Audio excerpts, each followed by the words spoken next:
other vegetables. And the more you eat, the more it's become tasty and you keep on, asking for it. What this farmer in Hawaii is talking about is not a vegetable, it's a tree. And while Vicky Domingo says it has an unusual flavor, there's more to this tree than meets the taste buds. You keep on eating and eating and you can feel your body is more energetic, more healthy, and you can see the difference. You're not dropping, you keep on, just so active. Domingo says she has grown this tree on her farm for more than 25 years. She harvests moringa twice a week all year round.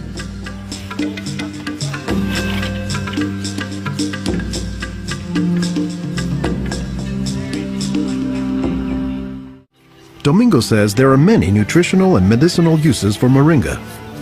All parts of the tree are usable, from the roots to the stem, to the leaves, to the flowers, and to the pod. The roots, you can use that as a tea. And then the trunk, you can scrape it, squeeze it, get the juice, put in your cut skin, and your skin will heal. Dr. Will McClatchy is an ethnobotanist at the University of Hawaii. He studies the ways that humans interact with plants. Moringa is one of these trees that is a multi-purpose plant that fulfills such a high percentage of kind of basic needs that when people get used to using it, they really can't see what it's like to live without it. And many cultures don't. Today, moringa is used as a remedy and, in essence, a multivitamin in many of the world's warmest regions. Moringa is used widely in Africa and South Asia, and it's been introduced into South America and Central America, where it's also being used. So, this is not just a plant of a single community. This is a plant that really does do extraordinarily well in some of the most difficult areas, in areas that are very hot, areas that are very dry, areas where other things are very difficult to cultivate. I don't think they're actually the most attractive tree. They're more a tree that you look at and you sort of love the way you love a scruffy friend or a scruffy dog, because the branches sort of splay here and there, and they get burdened down with huge quantities of fruits on them. And that's actually what makes the tree so remarkable, is that it's such a generous tree. And that's because people have found multiple uses for so much of the tree, including its seeds. They're full of oil. You press the seeds, and then this wonderful aromatic oil comes oozing out, which you can use for cooking, you can use for cosmetics or lubrication or whatever. And the cake, the press cake, the stuff that's left over after pressing the seed, that is what's used for water purification. Water purification, Olson says, is especially useful in developing countries where clean water is hard to come by. But the benefits don't stop there. Some of the things I think are most exciting about moringa is, for example, the high vitamin content. There's a lot of vitamin A in the leaves. And worldwide, that's a problem. A lot of people have problems in development of their eyes because they don't have enough vitamin A. Moringa's vitamin A content, and its content of vitamins in general, has caught the attention of scientists around the world. So I started to read about moringa, and I was absolutely amazed about the richness in nutrients, in many antioxidant compounds, in vitamins. Dr. Monica Marcoux is a pharmacologist who has studied many plants. She has done extensive research on moringa and says it has significant nutritional potency. This subject is one of the topics of her recently published book, Miracle Tree. To me, it was just a natural pathway from my scientific background and my love for trees to writing this exciting book on one of the most exciting and extraordinary trees of our world. Marcoux spends much of her time looking at trees and plants, both as a pharmacologist and as an artist. While Marcoux, the nature photographer, is grabbing shots of plants, Marcoux, the pharmacologist, says she has a bigger concern. We are having an epidemic of cancer and cardiovascular diseases and many other chronic diseases.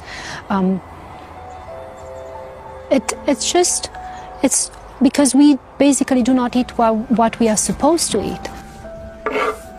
Most of the plants are famous for a particular type of nutrient, like for instance the orange or the lemon is famous for a high content of vitamin C. The spinach, for instance, on the other hand is famous for its iron content.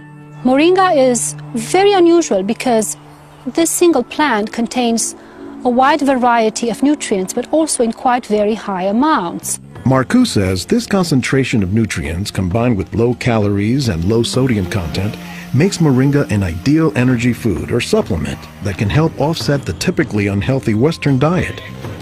Many of the Westerners are also deficient in antioxidant and anti-aging substances that are mostly found in plants. Antioxidants, according to the National Institutes of Health, protect the body's cells and may prevent cancer. And Marcoux says moringa is a treasure trove of antioxidants that happen to work hand in hand. Antioxidant substances and antioxidant vitamins work together in the body. For instance, it's known that selenium works better in the presence of vitamin E. Moringa has high amounts of selenium and has also vitamin E. Moringa is well known for being a good source of leafy green vegetable protein. And you don't get a lot of protein out of many vegetable foods other than like beans and things like that. So getting it out of the leaves is really a big deal. And while there are a few other plants like soy that are protein rich, Olson says moringa is special. I have a lot of food allergies. I'm allergic to wheat, I'm allergic to eggs. Soy tends to be a fairly highly allergenic food. It causes allergies easily in many people. We think that this is because of the form that some of the proteins are in soy. They're apparently in a form that's very simple and fairly easy for the body to assimilate in moringa. According to the United States Department of Agriculture, moringa contains 18 of the 20 amino acids, building blocks of proteins that are found in the human body. And says Marcoux, moringa is one of the few plants that contains all of the essential amino acids. Moringa contains all the 9 essential amino acids that actually we cannot produce. Their presence, but also their ratio, is very beneficial, and it is estimated that this ratio is very good for absorption and for being bioavailable to our bodies. In most of sub-Saharan Africa, any baby has a 20% chance of dying before he reaches the age of 5. In some countries, up to 40%. And even those who survive past the age of 5, up to half or more will suffer from malnourished physical and mental development. As the former regional representative for Church World Service in Senegal for 16 years, it was Lowell Fugley's mission to help local clinics develop ways to save children at risk to malnutrition. So Fugley went to work, both planting moringa trees and, more importantly, educating healthcare workers on how moringa can help stave off malnutrition. Regarde tonton. Regarde celui-là. Regarde tonton. Tu as vu? Non, non, celui-là même. Pour le moringa. I was trained in 1998, and right away we saw the virtues of using moringa because of its very high nutritional value. So we began using it right away on an experimental basis. Après la formation, con le moringa. Healthcare workers learned to grow their own moringa trees, dry the leaves, and pound them into powder, maintaining all the nutrients.